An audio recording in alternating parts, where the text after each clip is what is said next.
말씀의 제목은 교회를 위한 바울의 기도, 주여 하나님을 알게 하소서라는 제목을 가지고 함께 하나님 말씀 나누겠습니다. 우리가 계속해서 에베소서에 있는 말씀을 함께 보고 있습니다. 에베소서의 말씀을 함께 보는 이유가 있습니다. 그 이유가 뭐냐면 우리가 성도로 살아가면서 도대체 성도란 무엇인가에 대한 고민을 다시 해보고 싶었어요. 저도 역시 목사이기 전에 성도이고 또 하나님 앞에 내가 성도로 살아가게 합당하게 살고 있는가 하는 고민을 가지고 우리가 말씀을 쭉 함께 보고 있습니다. 성도는 자신이 소유한 축복을 깨닫고요, 그 신분에 합당한 삶을 살아가는 사람이 성도예요. 하나님이 나에게 주시는 귀한 축복을 깨닫는 것도 중요합니다. 그리고 더 중요한 것은 그 신분에 합당한 삶을 사는 것이 중요해요. 성도인 척 하는 거 안 됩니다. 또 하나님이 도대체 나에게 무슨 축복을 주었는지 깨닫지 못하는 것도 안 됩니다. 알고 그에 합당한 삶을 살아가는 겁니다. 하나님이 우리를 성도로 택해 주셨대요. 그래서 하늘에 속한 모든 신령한 복을 우리에게 약속해 주셨대요. 성도의 택함은 어디서부터입니까? 천지가 창조되기 전부터, 태초부터 이미 하나님은 우리를 선택하시려고 계획하고 계셨어요. 하나님의 계획 속에, 그 계획 속에 내가 그리스도를 만날 때, 그때 하나님께서 그 계획이 실현되게 하셔요. 그리스도를 만나고 내가 주님을 고백할 때 나는 이제 드디어 하나님의 자녀가 되는 겁니다. 자녀가 되면 그냥 거기서 끝나는 것이 아니라 내가 그때부터 주님 나를 부르시는 그 날까지 하나님의 자녀로 거룩하고 흠없이 살아야 하는 거예요. 이 거룩하고 흠없이 살아가는 삶의 여정 가운데 하나님 우리에게 많은 축복을 허락해 주신다는 거예요. 근데 그게 쉽게 되는 일이 아닙니다. 흠없이 산다는 것이 불가능한 일입니다. 그래서 내 안에 계신 성령님께서 나에게 늘 언제나 말씀하시고 깨닫게 해주시고 내 삶을 정비하게 하시는 그 성령의 은혜를 우리가 흠없이 살아야 하는 그 기간 가운데 사모함으로 살아야 한다는 거예요. 그 성령의 사모함이 우리에게 있어야 하는 겁니다. 오늘 사도 바울은 에베소 교회 교인들에게 성도란 무엇인가에 대한 개론적인 이야기를 한 다음에 갑자기 마음에 동요가 일어납니다. 어떤 동요냐면 우리 귀한 성도들을 위해서 기도해주고 싶은 마음이 생긴 거예요. 그래서 에베소 교회를 향해서 사도 바울이 기도해 줍니다. 그 기도해주고 싶은 마음이 왜 생겼냐면 에베소 교회에게 들려오는 소문 때문에 그래요. 에베소 교회 성도들이 믿음 안에서 신앙 안에서 잘 자라고 있다는 소문을 듣고 교회를 향해서 편지 쓰다가 갑자기 중보하고 싶은 생각이 든 거예요. 15절에 보면 그가 그렇게 말합니다. 이로 말미암아 주 예수 안에서 너의 믿음과 모든 성도를 향한 사랑을 나도 듣고 그래요. 그러니까 앞에서는 성도에 대해서 이야기하고 설명해 주었다고요. 이로 말미암아 너희들의 소식을 들었다는 거예요. 너희들이 믿음과 사랑을 가지고 열심히 신앙생활을 하고 있다는 이야기를 들었다는 거예요. 그래서 그 이야기를 듣고 사도 바울이 그들을 향해서 중보하며 기도하기 시작합니다. 믿음과 사랑. 믿음은 뭡니까? 믿음은 하나님과의 수직적인 관계를 말하죠. 내가 하나님과 어떤 관계에 있는가, 내가 주님을 어떻게 생각하는가 하는 마음이에요. 그 믿음. 사랑은 뭡니까? 사랑은 하나님이 나에게 주신 사랑을 알고 깨달아서 내가 이웃을 위해서 수평적인 관계를 사랑으로 만들어 가는 거예요. 그래서 하나님과의 관계, 그리고 받은 사랑에 대한 이웃과의 관계를 잘 이루어가고 있다는 소식을 들은 거예요. 그래서 사도 바울이 갑자기 중보하며 기도하기 시작한 거예요. 사실 믿음과 사랑, 이것은 사도 바울의 주된 관심사예요. 도대체 어떻게 믿음을 세워갈 것인가, 어떻게 사랑의 삶을 살아갈 건가 하는 것이 사도 바울의 관심이었는데 에베소 교회 성도들이 믿음과 사랑으로 잘 살고 있다 하는 이야기를 감옥에 갇혀있는 사도 바울의 귀에까지 들려온 거예요. 사도 바울이 그들을 향해 중보하게 되는 겁니다. 그럼 이제 중보하면서 사도 바울이 기도하는데 그 기도의 방법, 그 기도의 방법이 묵상이 돼요. 우리는 그냥 기도할 때 어떻게 합니까? 내 기도의 소원의 제목을 먼저 기억하겠죠. 내가 이거 가지고 하나님 앞에 기도해야 되겠다. 이거 내 지금 부족하거든. 내가 이걸 하나님 달라고 내가 기도해야 되겠다. 그런다고요. 근데 사도 바울은 그렇게 하지 않더라고요. 무엇을 가지고 기도하냐면 16절에 그래요. 내가 기도할 때 기억하며 너희로 말미암아 감사하기를 그치지 아니하고 그래요. 중요한 단어 두 개가 나오는데 하나는 기억하며예요. 그리고 또 하나는 감사하기를 그치지 않는다라고 하는 문장이에요. 도대체 무엇을 기억하고 있을까요? 우리는 기도할 때 나가 부족한 것을 생각해내는데 사도 바울은 지금 기억해내고 있어요. 무엇을 기억하냐면 에베소 교회 성도들이 나에게 했던 감사의 내용들, 하나님을 향한 그 귀한 마음들, 그 마음들을 사도 바울이 기억해내고 있다는 거예요. 그리고 나서 생각해 보니까 너무 감사해. 그것이 감사하더라는 거예요. 그래서 사도 바울이 기도하며 그 일 때문에 더 깊이 기도하게 됩니다. 우리는 어떻습니까? 우리는 우리의 소원을 가지고 기도하죠. 그 소원을 먼저 생각해냅니다. 아, 이것 가지고 기도해야지. 근데 사도 바울은 그렇지 않다는 거예요. 삶에 감사한 내용을 먼저 꺼내더라는 거예요. 아, 에베소 교회 성도들에 대한 감사, 하나님이 나를 지금까지 인도해 주심에 대한 감사의 내용을 먼저 생각하더라는 거예요. 그래서 하나님 앞에 감사하며 기도하고 있는 거예요. 사람에 대해서 중보하고 있거든요. 사람에 대해서 중보할 때도 우리가 어떻습니까? 누구를 위해서 기도할 때 그 사람에 대해서 생각이 나겠죠. 그럼 무엇이 가장 먼저 생각이 납니까? 저는 섭섭한 거, 시비거리가 된 거, 불평하고 원망한 것, 이런 것들이 먼저 생각이 나요. 그리고 나서 그것을 누른 다음에 다시 또 마음 잡고 기도하게 되더라는 거예요. 사도 바울은 그렇지 않아요. 먼저 생각하는 것이 뭐냐면 그 사람에 대한 불평과 원망, 섭섭함이 아니라 감사한 내용들을 기억해내더라. 그것 가지고 기도해요.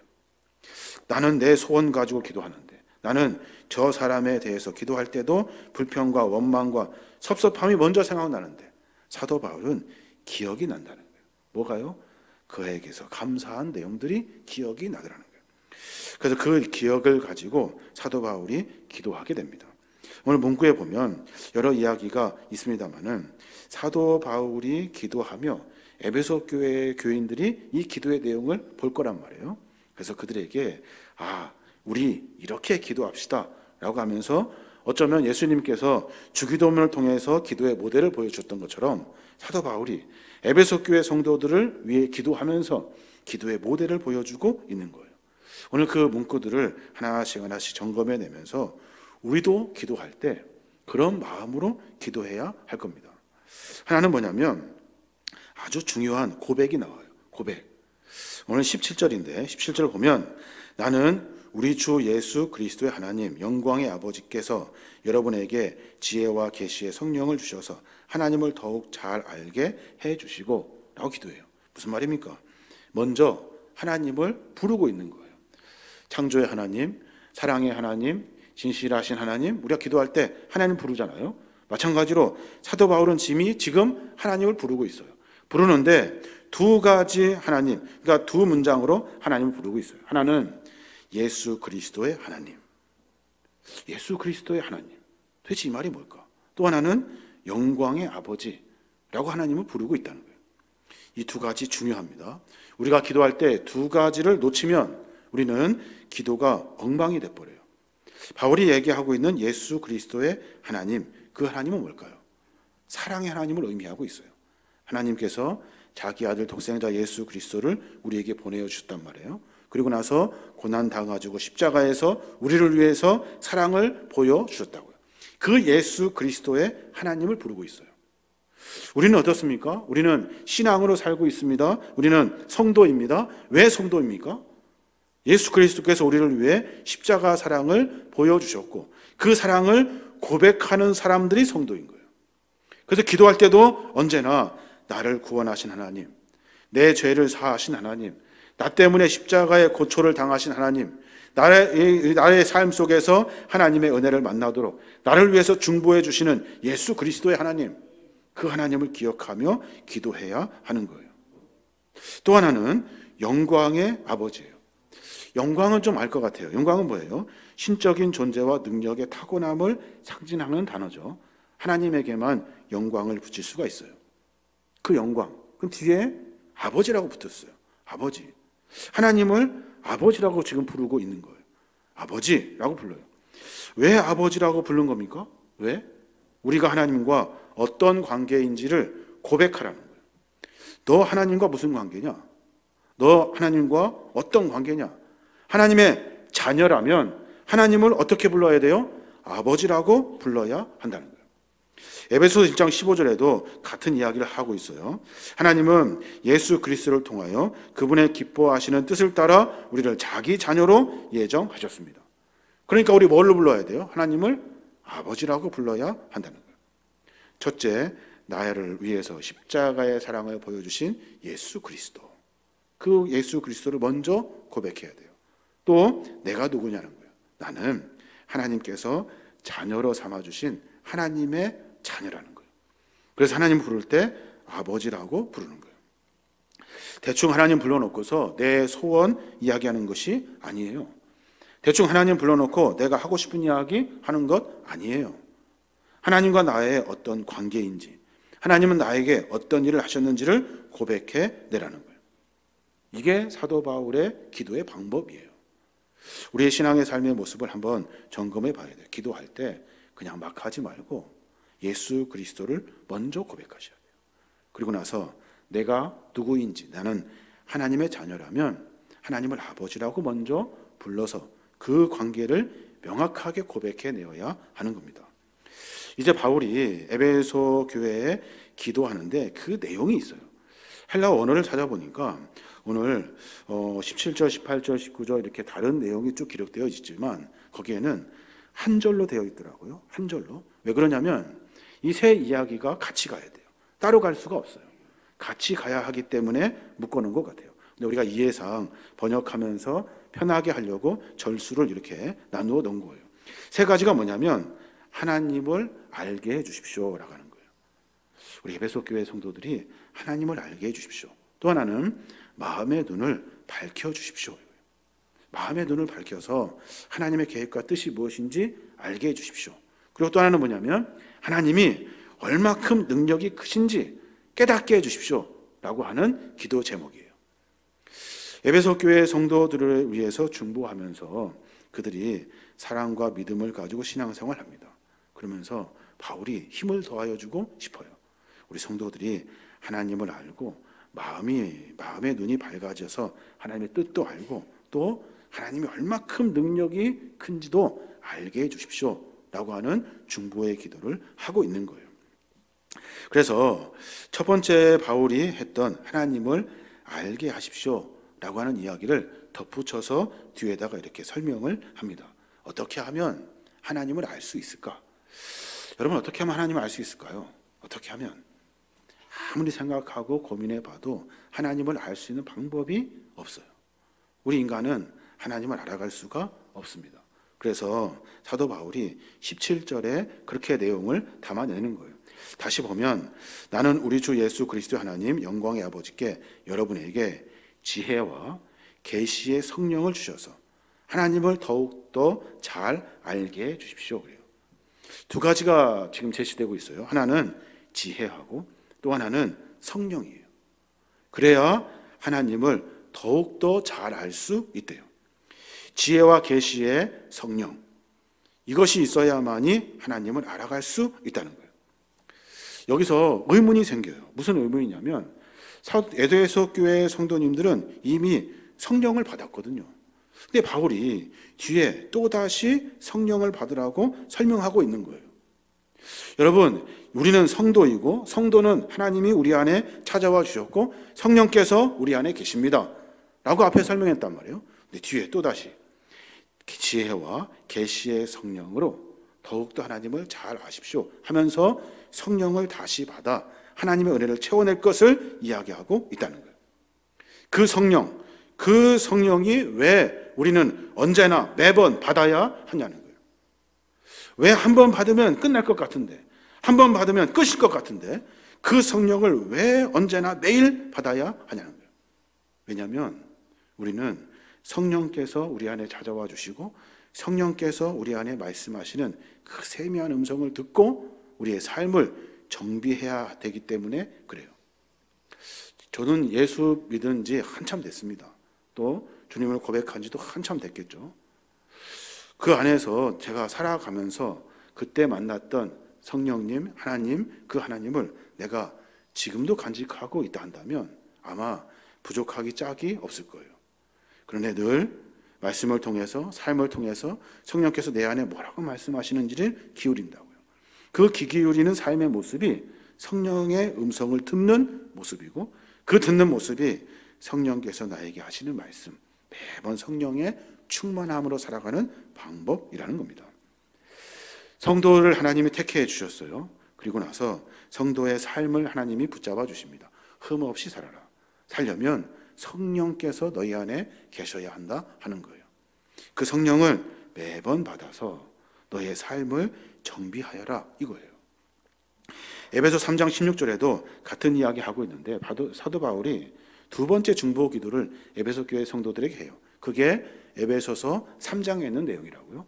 거기에도 같은 말을 합니다. 뭐라고 하냐면 에베소 3장 16절을 보면 그의 영광의 풍성함을 따라 그의 성령으로 말미암아 너희 속 사람을 능력으로 강건하게 하시오며 그래요. 성령으로 말미암아 속 사람이 늘 능력으로 강건하게 되기를 기도하고 있다고요. 매일같이 매번 성령의 음성을 들으며 살아라 하는 겁니다. 여러분 어떻습니까? 매번 내 안에 계신 성령님의 음성을 듣고 성령으로 말미암아 내 속사람이 새로워지고 내 겉사람이 새로워지고 내 경건이 세워지는 일들이 우리 안에 있습니까? 성도는 늘 성령의 사모함으로 하시는 말씀을 듣고 움직이는 믿음의 사람들이 되어야 하는 거예요. 그런 기도가 자연스럽게 됩니다. 성령님, 내가 아무리 분주하고 아무리 바쁘고 아무리 별일이 있어도 성령께서 내 안에 하시는 음성을 듣지 못하는 일이 없도록 내 마음과 삶을 정비해 주십시오. 내가 하나님을 향한 거룩한 마음으로 내가 하나님의 음성을 들을 수 있도록, 내가 무엇이 잘못되어 가고 있는지 알 수 있도록 성령님, 내가 귀를 기울이겠습니다. 말씀하십시오. 들려지게 해 주십시오. 라고 하는 기도가 우리의 기도가 되어야 할 겁니다. 또 하나, 하나님을 알게 아는 방법을 사도 바울이 제시하고 있는데 그것이 뭐냐면 지혜라는 거예요. 지혜가 뭐예요? 지혜는 아는 것이 아닙니다. 지혜는 뭐냐면 하나님의 말씀을 보면 잠언서 1장 7절에 여호와를 경외하는 것이 지식의 근본이다 그랬어요. 지혜의 근본이래요. 지혜는 여호와를 경외하는 것으로부터 나와요. 그러니까 지혜는 내가 하나님께 예배하고 하나님을 찬양하고 하나님 말씀 보고 하나님을 가까이 하는 경외함, 내가 주님을 존경하며 하나님을 인정해내는 경외함, 그 경외함으로 하나님의 지혜를 만날 수 있다는 거예요. 그럼 지혜 가지고 뭐 하려고요? 지혜 가지고 우리는 문제를 풀 때 어떻게 풉니까? 우리는 인간의 지식으로 풉니다. 지식으로, 내가 아는 방법으로 풉니다. 경험으로 풉니다. 그런데 신앙인들은, 성도는 지혜로 풀어요. 지혜로. 이 지혜는 어디서 옵니까? 하나님을 경외함으로. 하나님께 예배하고 기도하고 말씀 보고 찬양하고 주님을 경외하고 인정해내는 것으로부터 하나님의 지혜가 허락되는 거예요. 그러니까 성도는 질수가 없고 성도는 언제나 하나님의 은혜로 말미암아 하나님의 뜻 안에 살게 되는 거예요. 이게 하나님의 방법이라는 거예요. 에베소 교회 성도 여러분, 성령을 사모하고 하나님을 알아가십시오. 그리고 지혜를 얻으십시오. 지혜. 하나님을 경외함으로 하나님이 주시는 지혜로 삶을 살아내십시오. 라고 권면해주고 있는 거예요. 생각해 봤어요. 제가 과연 문제를 해결할 때 지식으로 하는가, 경험으로 하는가, 아니면 하나님이 주시는 지혜로 하는가. 여러분, 우리가 삶 속에서 문제의 해결의 유일한 방법은 하나님이 주시는 지혜예요. 경외함으로 하나님을 찬양하는 것으로부터 지혜가 나온다 그랬어요. 그 지혜는 내 관점이 아니라 하나님의 관점으로 그 문제를 봅니다. 그래서 지혜 있는 사람은, 하나님을 경외할 줄 아는 사람은 그의 삶이 흔적을 남기는데 그 흔적은 사람의 흔적이 아니라 하나님의 흔적을 남기게 돼요. 그것을 저는 뭐라고 설명합니까? 제가 늘 말씀드린 것, 하나님의 영광이라고요. 내 안에서 하나님이 드러나는 거예요. 이게 그리스도의 신앙의 삶의 모습이에요. 바꿔 생각하면 지혜를 구하지 못하는 일들이 있어요. 하나님을 경외하지 못하는 일, 예배하지 못하고 찬양하지 못하고 하나님 앞에 기도하지 못하는 신앙의 삶의 모습은 하나님의 지혜를 만날 수 없습니다. 그럼 어떻게 됩니까? 하나님이 드러나는 것이 아니라 내가 드러나요. 일을 하는 걸 가만히 보면 하나님이 아니라 인간적인 것들이 막 드러나기 시작한다는 거예요. 이게 신앙인의 삶의 모습이 되어서는 안 되는 겁니다. 저는 또 하나 가만히 생각해 봤어요. 하나님을 알아가라고 하는데 하나님은 아는 것, 지혜도 알겠고 또 성령께서 우리에게 매번 말씀하시는 그 음성도 알 수 있겠어요. 그런데 조금 더 구체적으로 하나님을 아는 것이 도대체 뭘까 하는 고민을 해보게 됩니다. 하나님이 아는 것을 도대체 뭘까요? 이해할 수가 없어요. 그 말을 설명해낼 수가 없더라고요. 그런데 반대로 하나님을 알지 못하는 것은 설명할 수 있어요. 성경에 보니까 알지 못하는 일들이 수없이 기록되어져 있더라고요. 그 중에 첫 번째가 뭐냐면 사도 바울이 로마서를 통해서 진노의 자녀들을 아주 진노하며 아주 여러 일들을 통해서 그들을 질책하는 장면이 나와요. 로마서 1장에 기록되어져 있는데 거기에 보면 하나님의 진노가 불의한 인간들에게 임하게 된대요.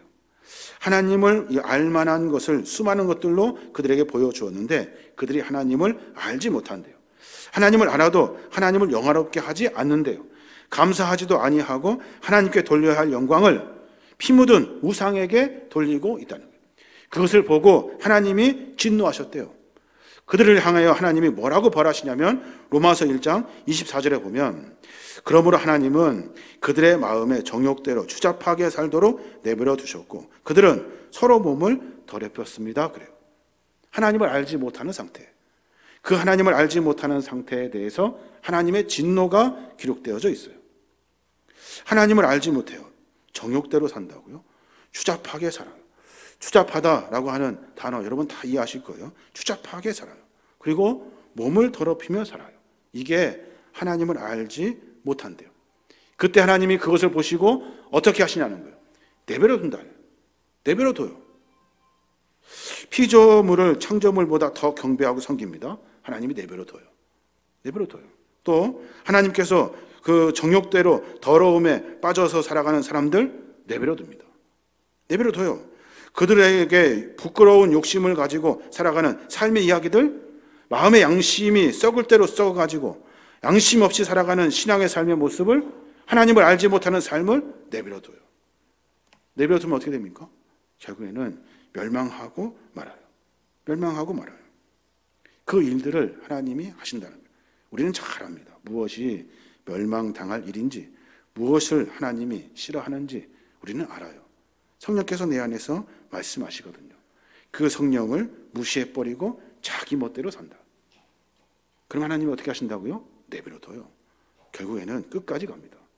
멸망의 길로 가버리고 말아요.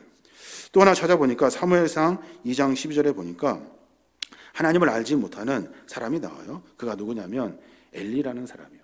엘리라는 사람의 아들들이에요. 아들들. 사무엘상 2장 12절에 보면 엘리의 아들들은 행실이 나빠 여호와를 알지 못하더라 그래요. 엘리가 누굽니까? 대제사장 아니에요? 엘리의 아들들 홈리와 비니아스도 제사장들이에요. 그런데 제사장인데 여호와를 알지 못해요. 왜요? 행실이 바르지 않아요. 행실이 나빠요. 그들의 행실이 어떻습니까? 그들의 행실이 어떠하냐면 여호와께 드리는 제물들이 있단 말이에요. 그때 제사장들은 제사장들의 몫이 있어요. 번제를 드리면 태워서 드리기 때문에 태워 드린 번제의 일부를 제사장들이 먹게 되어 있어요. 그래서 제사장들은 늘 탄 음식을 먹어요. 탄 음식을 이렇게 익은 음식들을 먹는다고요. 그런데 생고기는 얼마나 맛있습니까? 그래서 홈리와 비니아스가 제사 드리기 전에 사환에게 나에게 생고기를 내어놔라 그런다고요. 그리고 가마니에 국을 끓일 때 그때 다 익으면 질기잖아요. 그러니까 다 익기 전에 그것을 칼코리로 막 건져가요. 이런 행실이 나쁜 모습. 하나님은 그들이 여호와의 제사를 멸시했다고 말씀하셔요. 하나님을 알지 못하는 행실이 바르지 못하다. 그래서 그것을 보시고 하나님이 진노하시는 거예요. 우리도 마찬가지죠. 수많은 일들이 있습니다. 교계에 내노하는 목사님도 있고 장로님들도 있습니다. 하나님의 거룩한 성전에 드려진 예물들을 임의대로 막 이용하는 일들이 있어요. 행실이 나쁜 거죠. 살짝 감추고 살짝 내 이익을 위해 사용합니다. 그러면 안 되는데 모두가 행실이 나쁜 일들이에요. 하나님 어떻게 하십니까? 사무엘상 2장 30절에 보면 나를 존중히 여기는 자는 내가 존중히 여기고 나를 멸시하는 자는 내가 경멸하리라 그래요. 중요한 말씀이에요. 나를 존중히 여기는 사람, 하나님이 나를 존중히 여겨준대요. 그런데 나를 멸시하는 사람, 하나님을 멸시하는 사람을 하나님은 멸시하지 아니하시고 경멸하신대요. 경멸이 무슨 뜻입니까? 경멸은 소중히 여기지 않고 깔보고 없인 여기겠다 그 말이에요. 멸시한다는 말, 경멸한다는 말 분명히 다릅니다. 경멸한다, 하나님께서 우리에게 소중히 여기지 않고 깔보고 없인 여긴대요. 그럼 어떻게 됩니까? 결국에는 하나님의 대열에서 벗어나 버리고 말아요. 하나님을 알지 못하는 것이 그런 거구나.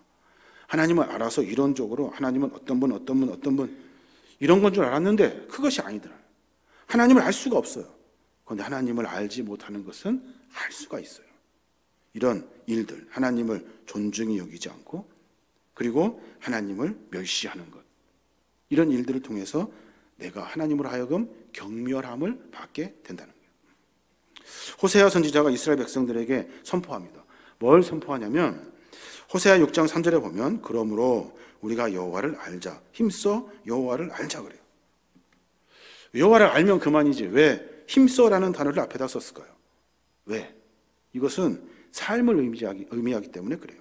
힘써, 다름질하여 따르라, 최선을 다해서 그 일을 감당해라, 모든 일을 다 제쳐놓고 그 일을 해라 라고 하는 말이에요. 힘써, 하나님이 무엇을 원하시는지 힘써 삶을 정비해야 한다는 거예요. 마치 사냥꾼이 짐승을 쫓잖아요. 그때 어떤 마음으로 쫓을까요? 사냥꾼이 죽으라고 쫓겠죠. 내가 그거 잡으려고 욕심껏 쫓겠죠. 그 힘써가 같은 의미래요. 히브리어 원어 보니까 그 의미를 그렇게 사용하더라고요. 여호와를 섬기는데 마치 사냥꾼이 짐승을 쫓듯이 힘써서 섬기라는 거예요. 최선을 다해서. 내가 하나님을 섬기는데 무엇이 부족한지 늘 고민하고 최선을 다해서 하나님을 섬기는 거예요. 결론적으로 그러면 하나님을 알게 되고 하나님 안에서 삶을 살게 되고 내 삶이 하나님이 원하시는 삶으로 가게 되어 있어요.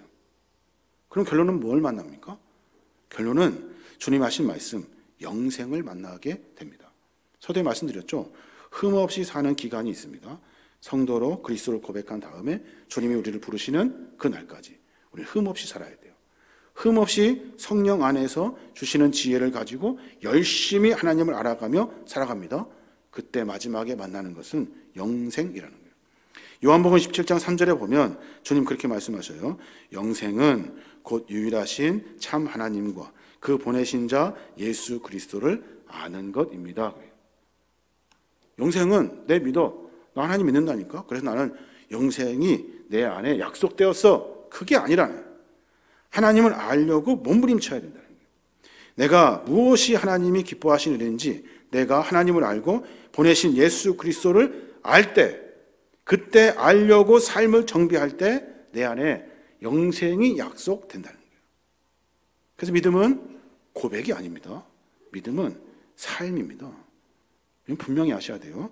고백해서 천국 가는 거 아닙니다. 삶을 정비하여 천국으로 가는 거예요. 분명하게 사도 바울도 그 이야기를 여러 번 강조하고 있는 거예요. 여러분, 에베소 교회 성도 여러분, 여러분을 생각하니까 너무 감사합니다. 감사한 일이 너무나 많습니다. 특별히 여러분이 하나님을 믿고 여러 이웃을 사랑하는 일들 너무나 감사한 일입니다. 제가 여러분에게 중보하며 기도해드리고 싶습니다. 하나님을 아십시오. 그리고 믿음의 눈이 밝아져서 하나님의 뜻을 분별하십시오.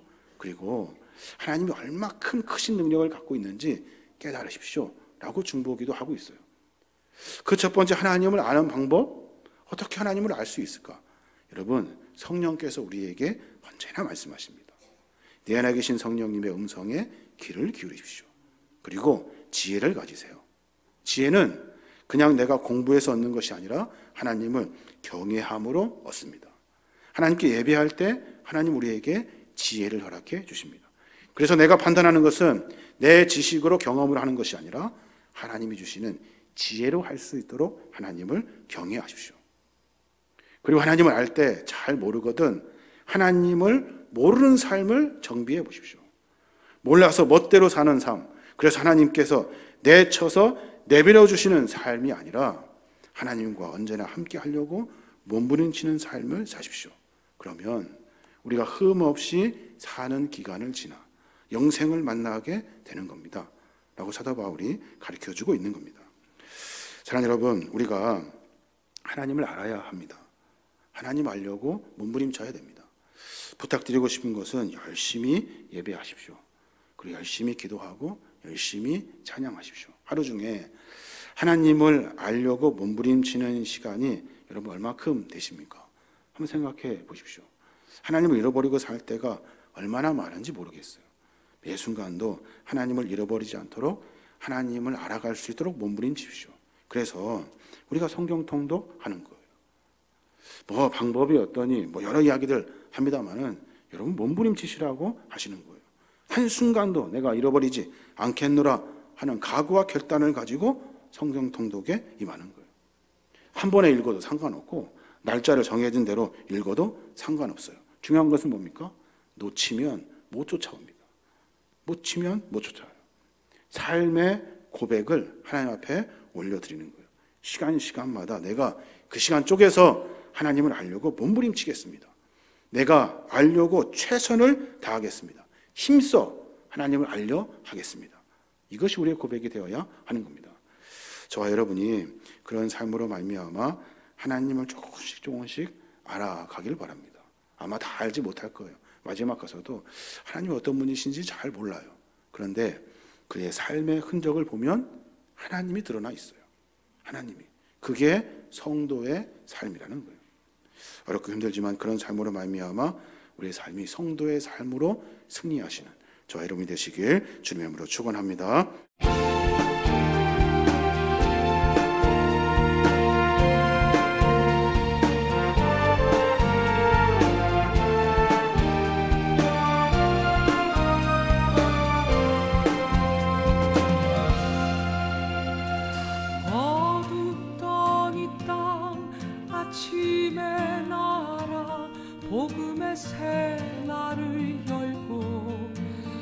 잠자던 영혼 흔들어 깨운 교회 순교자의 피 대지에 흩뿌려 지켜온 믿음을 따라 이제 다시 말씀으로 돌아가라.